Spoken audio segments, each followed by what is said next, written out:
Good morning. What all these? How are you? I hope everybody is doing well, right? Now we enter to next unit, class number 8. I hope everybody has made a journey to all the 7 classes. Now we enter to 8th class. Am I right? Okay.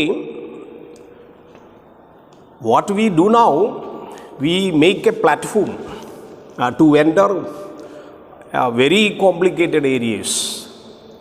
These areas too you might have learned earlier. Still I make a revision on that. We did all the word forms that coming from parts of speeches, like we discussed the noun. We discussed the later pronominal system, and last class, 7th class, related to ADJ modifier areas. Now we slowly enter a very mega topic, verbal system. How many of you know this verbal system thoroughly? And by the way, yesterday plus 2 result came, right? And 1 year ago, that time you had been tensed before your result. 2 years ago. Now we are in the 3rd year program, last year program. And one of my colleagues' son got complete A+. And yesterday he telephoned to me and told me, sir, though I got complete A+, I don't know what course to be taken. In which course, in which college I should join. He requested me and asked my opinion. And I naturally told him, that is up to you, that you decide. Your decision is the first foremost thing before getting admission in any one of the colleges or any of the courses that you like. I stand for those people who try to be in a position to enjoy themselves in the field of learning, because as far as I am concerned, learning is enjoyment. What is your opinion? What is your opinion? I do believe learning is an enjoyment. That's why Aristotle says, I remarked the first class, without interest you can never be in the field of learning. Interest is mother of learning. Suppose I ask you to join a course that which does not suit you, and you join yourself and become a very dull boy or dull girl. So I requested, I commanded that you take your choice first. Then he asked me, sir, I am in a dilemma. I am in a tight corner. What course I must take? Look here. This time I remember a small poem that I learned when I was in upper primary class. Being a teacher, we always remember such things. And I think the poem is written by Wolf Emerson. Wolf Emerson, a great poet. He has graded his all poetry to school level, college level, then research level. And this poem belongs to school level. The poem's title is Mountain and Squirrel. Some of you might have studied.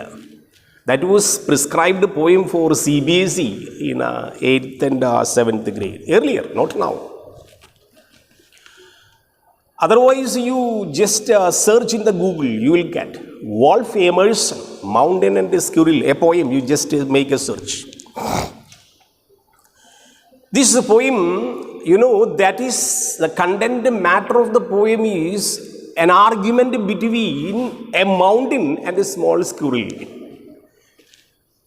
argument, or what you call, it is a quarrel between mountain and a squirrel. You know, mountain is a very big thing, right? Squirrel, a small size. What difference you feel there? Mountain has no life, but the squirrel has a life. Poet tries to establish his philosophy. On the one hand, the mountain is very, very, very huge, and our small squirrel, which is running in and around of the mountain, even can reach on the top of the mountain, but the size is very small. So there follows almost 20 to 24 lines. There follows a great quarrel. A mountain says, "You stupid, small size animal, small size insect. You get out of this forest. You get out of from my land. This is my land because I am the emperor here. In the forest and the neighborhood, I am governing. I am the emperor. Without me, nobody can come to my field." Plenty arguments going though, very in a syllogistic way. Squirrel patiently listening. Last, squirrel says, "Oh mountain, I admit your arguments. You know, though I am very small, but I tell you, neither you can move like me, or neither you can be a small size like me, nor I can be a big size on you." A syllogistic philosophy. What is syllogistic philosophy? You can never be a small size. On the other hand, I can never be a big size. What does it show? You are individual. You have an individuality. I have another individuality. Though poem is very small, it is highly philosophical. In the same way, at last poet makes squirrel to say, mountain, squirrels telling mountain, "Okay, I challenge you, tell that you become big and a very huge mountain. Every day you are growing like that and makes a lot of advantages for the world and the society. But can I ask you one question?" What question was there? Can you crack a small nut? But I can. All the nuts you bring to me, I can split into 2 or 2, 3, then I can feed you. What does it show? You can never be like me, or I can never be like you. We are both individuals. What does it show? It shows among you almost 30-35 students are there, like my colleague's son asked me which course I would take. That depends on your talent. That depends on your interest. That depends on your ability. What I would say, competence. If you are competent enough to take any course in the world, you should show your competency. As if Kalam, President of India, tells earlier, no substitute for hard work. You should make your own hard work. Hard work will fetch you everything, blindly telling. So no need of going to ask someone after degree class, after degree course, what course I must take. That you prove yourself. That is the thing what I want to take to you as a message today. We enter to our program. We have a lot of areas to be completed. Now slowly we enter. Parts of speech area, EN finish, PN finish, ADJ modifier finish. Now we comes verb. All right, verbal element. How verbal element coming? Very complicated area, very tough area, but we try to make it very simple that you study. This is an extra advantage for you to study. We apply modern supra sentential method. We teach you suprasentential method so that you can easily follow this mega difficult area. What about your idea? What do you think about verbal element? We have in suprasentential method, we have so many steps that you follow step by step. Then you can easily understand what we did for N, what we did for PN and ADJ. First, definition stage. Second, category stage. Third, function stage. Like that, first we discuss what is it. We call definition area. All right. What is called definition area? What does it mean? Verb. See, first keep in mind, verbal element is very, very, very nucleus of a sentence. First point. It is a nucleus one. Once you make S plus V plus O, verbal element is important. Verbal element is significant. Means what?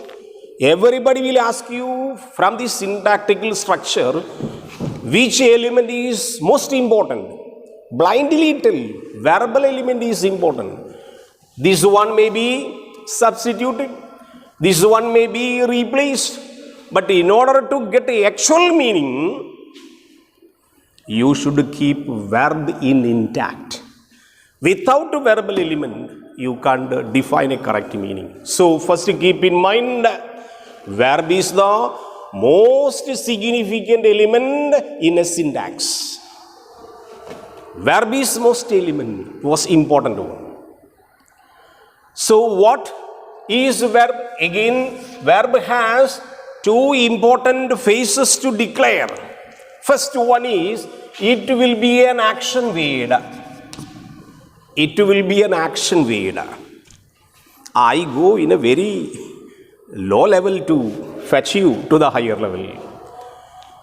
Otherwise, you don't answer me when I ask you what is. So, it is an action word first.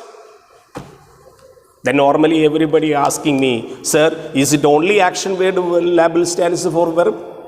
No. That is why we have two divisions. We have action word, example, eat. I take eat because you like always eating, right? Now, very happy in the house. Every moment going, kitchen, eating, right? Eat. So, eat is an action word. Killing is an action word. Writing an action word. So, such words that which coming under action label can be called verbal elements. Are you okay? Understand? So, verbal element is very important in a syntax. And what is it if anybody asking you, you should tell it is an action it is an action word. Primarily it is an action word. On the other hand, some words are there which are not having action. They are called, some verbs which are called in a different label. They are called non-action words. Non-action words. Alright, non-action words, otherwise they call saying words. Alright, saying words. What is meant by saying words? First of all, it is not action word. Definition very simple. Action word is having an action, whereas saying word has no action at all. They are labeled as non-action words or saying words. You refer to communicative English grammar, Jeffrey Leach. He labels saying words. In traditional grammarians call different name that will coming later. In the function area we will call. Alright, what is called saying. For example, auxiliaries we write. Alright, he is a doctor. He subject is verb, a doctor object. Considered to be object because it is a noun. Actually, there is also a dispute for that. Some people say this is an object may be placed there, but according to Jeffrey Leach, in his frame structure, he says it may be an object. On the other hand, it can also be a complement. He says subject to complement. Why? It is not she a doctor, but he is a doctor. He is the person who is a doctor. He says. So, analyzing, considering to be an object may be okay because it is a noun, but on the other hand, it can also be considered a complement. Why complement? Because doctor is in a quality of this subject. Am I right? Keep in mind. So everywhere when there is a sentence, our focus now on the verbal element. Which type of verbal element? First, your division analysis, whether it is action word, whether it is saying word. It is saying word. Means what? You can consider all those verbal elements coming in a syntax, means in a sentence, which are not action words. Those words are saying words. So what did you understand? First definition area, what did you understand? This is totally different attitude and approach what you have studied in traditional grammar in CBSE and higher secondary. We teach you in a different way. So first we took S plus V plus O. We took V, and what is this V? 2 dimensions. One dimension is action dimension. One dimension is non-action dimension, which is called saying word, which may be applied field of aux and mox. Then what is aux and mox? Aux means auxiliary. What is auxiliary? You get a verb be, verb do, verb have. All the different forms of these may be considered primary auxiliary, right? Already studied. That is called PAUX, primary auxiliary. Another element, MUX, model auxiliary, already taught. Can, could, may, might, shall, should, will, would, like. All the model auxiliary. Again coming, that we will teach you later. So once you get a saying word, please keep in mind, once you get a saying word, whether you try to experiment, whether they belong to mox and pox. And keep in mind, sandbirds and pox and mox will act like a saying word, not action word. I'll take you one more example. These labeling are taken by suprasentential grammarians. All right. Example. I can go. All right. Here, can is auxiliary because go is action word. All right. But you write they are merchants. Merchants. These are belong to pox of first person. What you call pox? It stands for auxiliary system, present system, singular, opposite, plural. You take verb be, then you will get a singular concept is and plural concept are. These are which has no action is equal to saying word. Saying word. In traditional grammarians call it a different name, that we are entering to the second phase. All right. So first area, definition area over. Then second. All right, this area over. Second called function. All right, what is called category with the function? What is a function? Major areas of function related to verbal element has 3 important functions. Keeping. One is called TRV function. 2 we call INTRV function. 3 we call VICP function. Look here. Have you anybody come across such labels? Have you come across? No, we have 3 important functions. So what I try to do today, Today I want to teach you verbal elements. How verbal elements, what is verbal element? Already defined. Then what are their major functions? Major functions, what do you call foundation function, or we call the base function of verb is called TRV, INTRV, VICP. What is called TRV? That you have already studied, which is called transitive verb. Do you anybody remember that what is called transitive verb? What are we doing now? We are entering to the function. What is transitive verb? Very easy, that you don't make it confusing. Or the transitive verb is a verb which requires an object. Which requires an object. Keep in mind, write somewhere. A verb which requires an object. Or you refer to any traditional grammarians or Ronan Martin grammar everywhere. What is called transitive verb? Transitive verb requires, otherwise the sentence will be incomplete. Example, you write here, Renoy, alright, eats. We take eats because Renoy likes eating very much, right? Renoy eats. Normally coming, what does Renoy eat? Without putting an object here, sentence incomplete. Means transitive verb should require an object. You keep an object there. You keep an object there. Without object, this is not complete. So this verb you ask whether requires an object. If it requires an object, you write biryani here, then sentence will be correct. Requirement, yes, we and O will be correct. So what did you understand? A verb requires an object. Such verbs are called transitive verbs.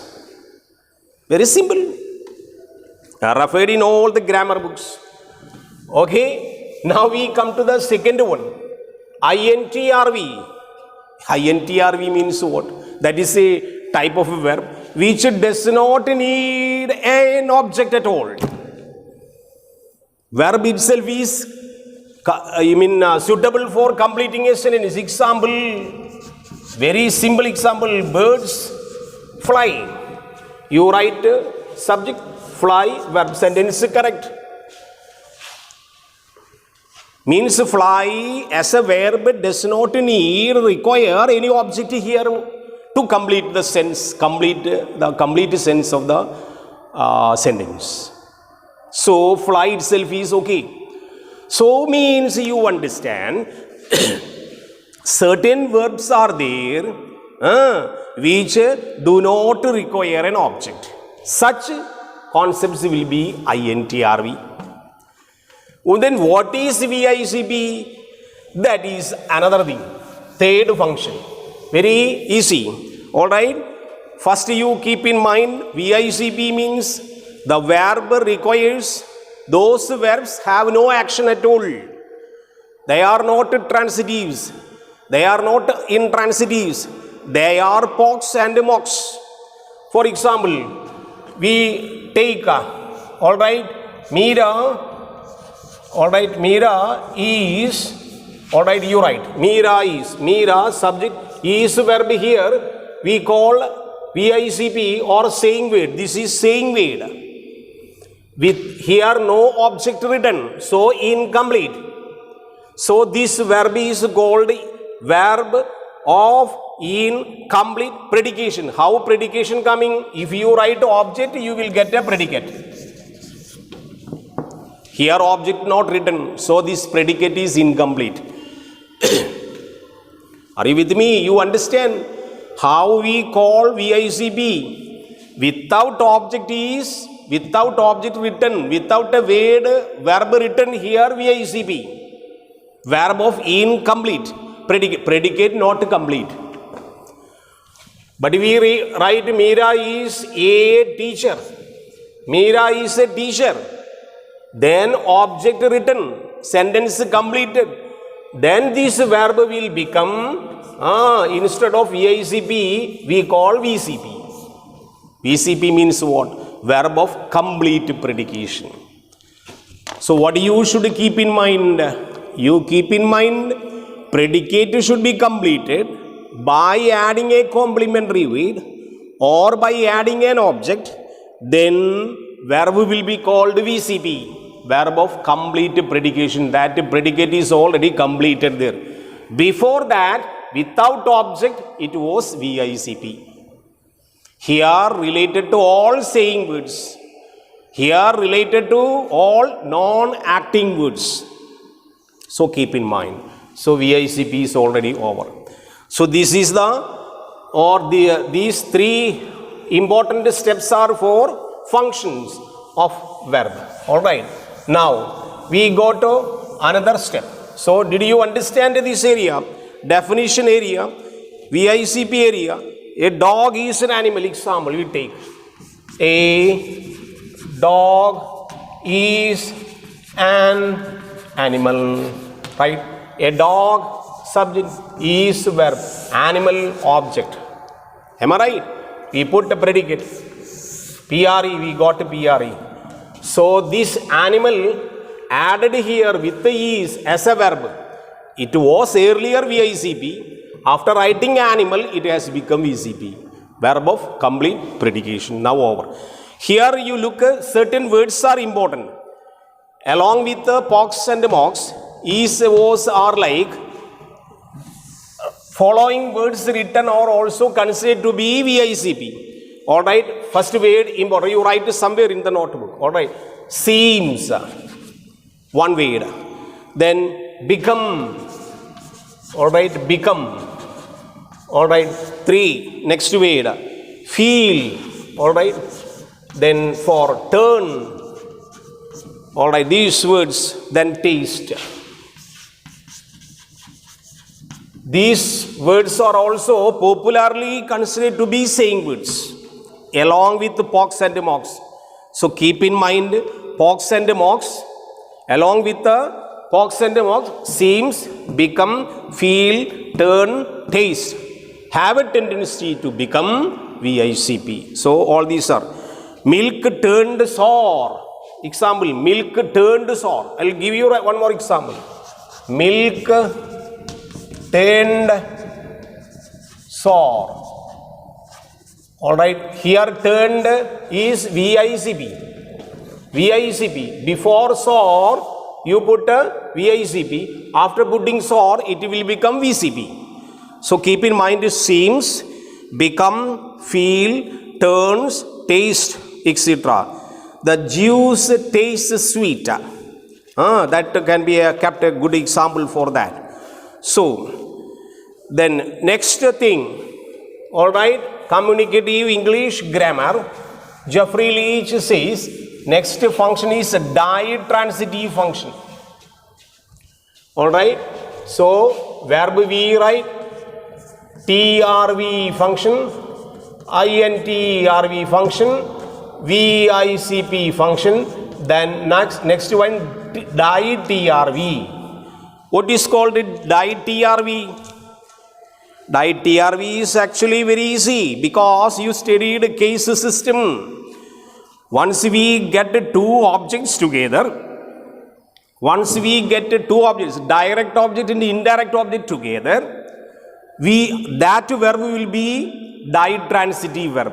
Very important. Example I will give you. Already taught in the dative case in the nominal system. Alright, he gave me a price. This is called ditransitive. This verb is, tell me, this verb is transitive. Again it becomes ditransitive, which requires two objects may be written. Here he, subject, gave, verb, me, object, a price, object. Already referred to case system of nominal, NGC, number, gender, case, already taught. In that area, two cases coming. Direct object will be a noun. This is called accusative. Already taught. Refer previous chapter. This me is indirect object. Ayu we call less important object. This will be a dative case. Means you keep in mind two objects coming together. Such verb will be die transitive. Are you clear? Hi, are you clear? Many examples available. All right, many examples. I'll give you one more example. He taught us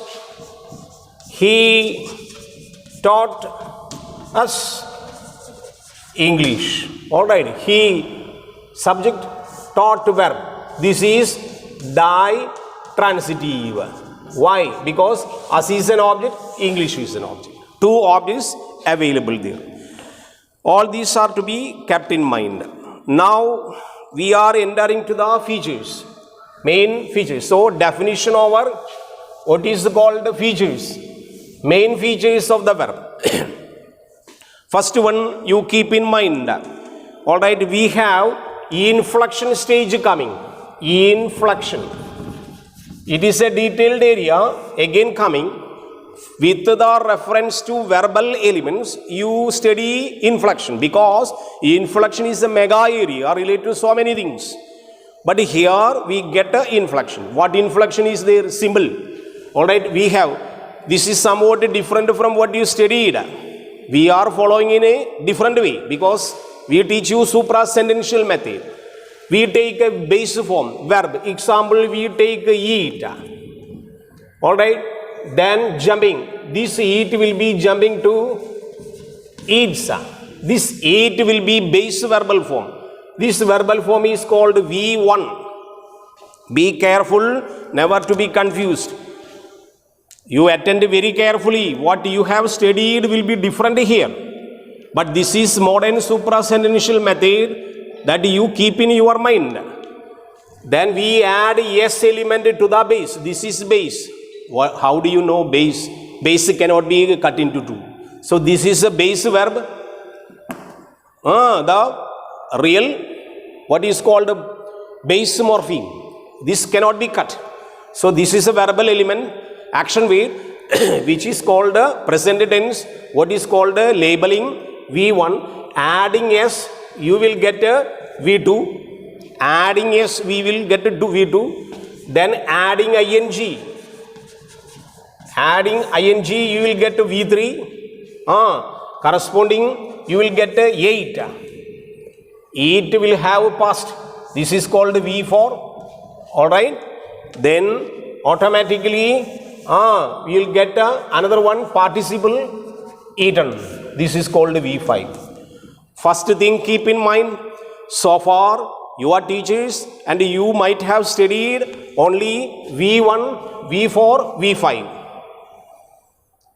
Like you might have studied V1, this 4 will be 2 and 5 will be 3. But more expansion in modern grammar, we call it will be the base V1, 2 will be singular, then present participle, what is called eating with the ing word V3, then we'll get a past V4, past participle V5. This area coming in the irregular verbal system. Irregular verbal system. IRVS is an area or regular verbal system. Both area coming. IRVS. So this verb is complicated area. We teach you many things, and the third section will be IRV. Yes, IRVS. Irregular verbal system plus regular verbal system. So keep in mind, this is area coming IRVS system, irregular verbal system. We take one more example. Okay, here you write play. This is base form. What is called V1? Am I right? Then add S, you will get a place. Okay, then add ing, you will get a playing. Okay, then past form, V4 means past form. You will write PLAED, played. All right. Again, no change V5. You have to study this from any traditional grammar book. So S will be V2, ing will be V3, ed will be V4, again ed will be V5. Here look one thing. What is meant by IRVS? IRVS generally, according to suprasentential modern grammar, according to transformational generative grammar, regular and irregular can be, don't say that cut, put will be regular. No, that is not the method to identify. This is the method what we follow to identify IRVS and VRVS. How? IRVS coming, irregular verbal system. 4 and 5 should be different. Am I right? You catch me? When you get the inflection of a verbal element, make sure 4 and 5 should be equal. Normally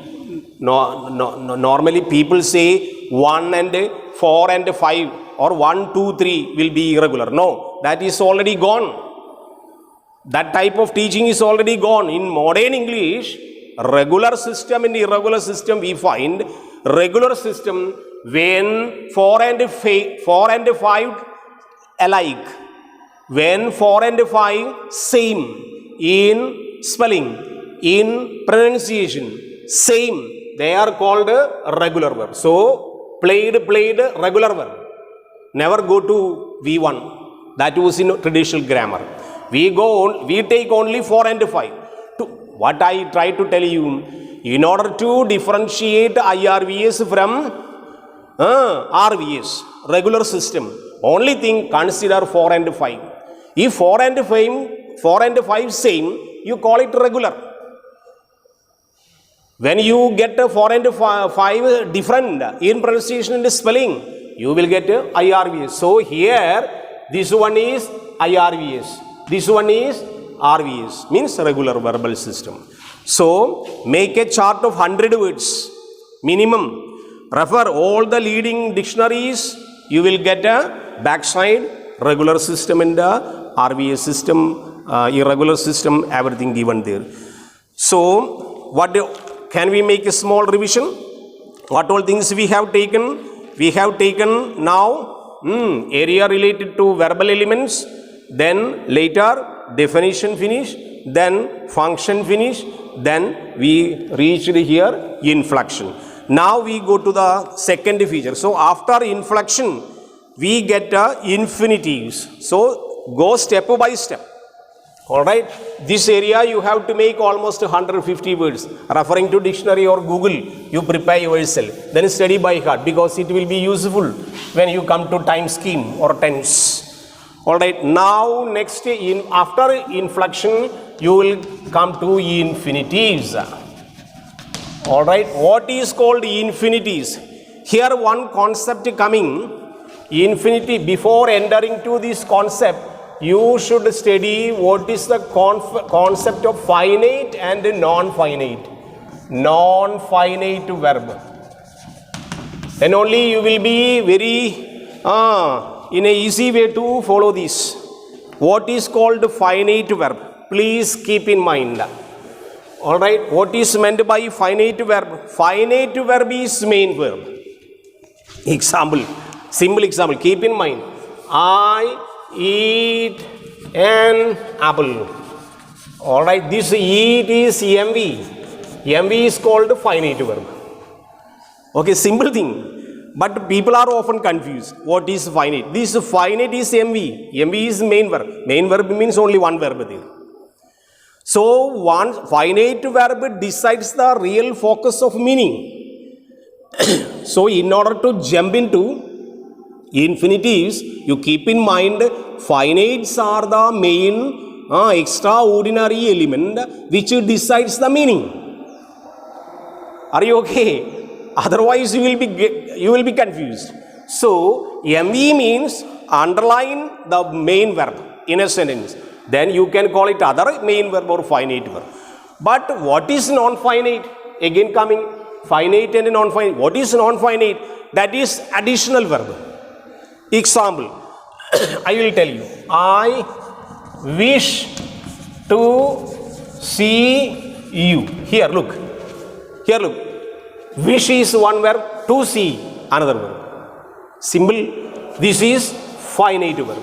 This is non-finite verb. To see is additional.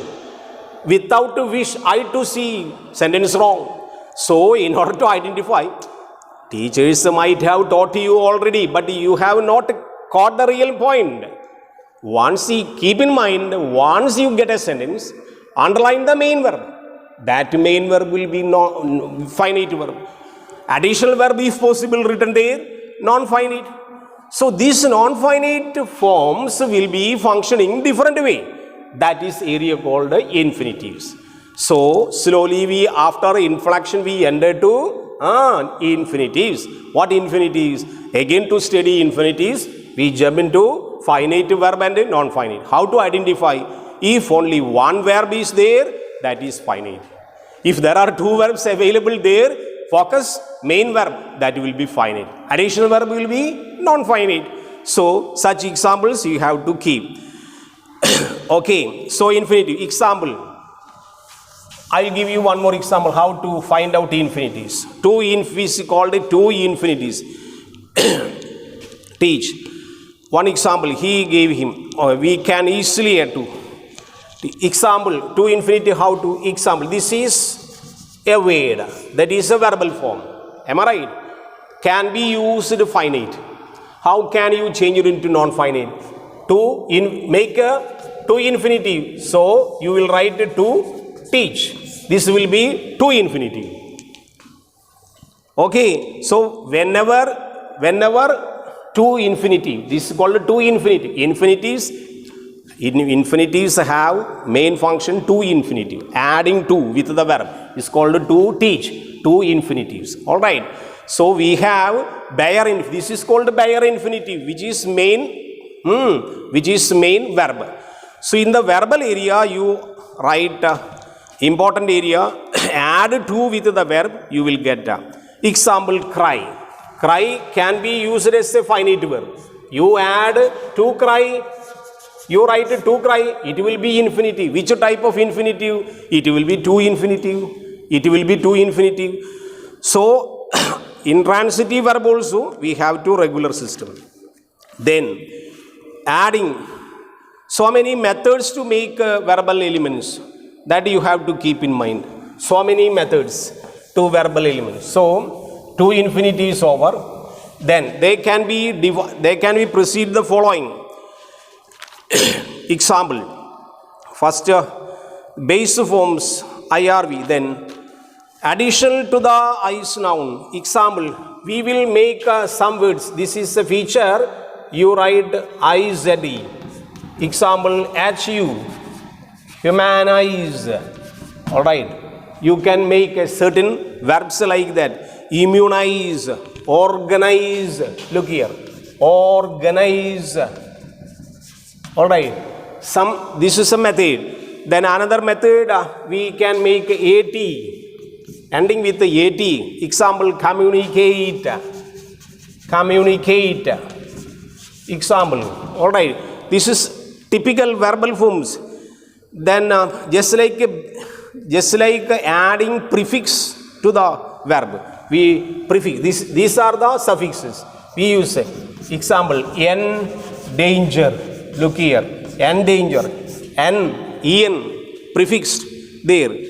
So once you get a non-finite forms like that, let us go to again infinitives in detail because they are important in the exams. All right. Example, famous example given in Michael Swan. Look here, infinitives can be even used on the subject and the object position. They are verbal forms, but they can be used in subject and object position. Example, I will tell you. Example, to live is to love. Look here. To live, subject, is verb. To love, object. Sentence over. Means what? They are infinitives. They are two infinitives. Can also be used. Just like I want to live. Want is main verb. To live is to infinitive. What is called there? Used finite verb. Non-finite verb. Here to live can be considered as a to infinitive, which is can be placed either on the subject position or object position. That is important. In the same way, can be changed into ing. You will write living is loving. Here subject with ing, object with ing. When ing word used on subject and object, they are called gerunds. They are called gerunds. Also, some grammar books they call verbal nouns. So verbal nouns, you just keep in mind, verbal nouns can be used on the subject or object position. Such construction also you have to keep in mind. So verbal noun already written there. Now these are the main areas that I made a journey from verbal to the last point. So you study verbal system with reference to any one of the leading grammar books and ask me doubts. Till then, thank you.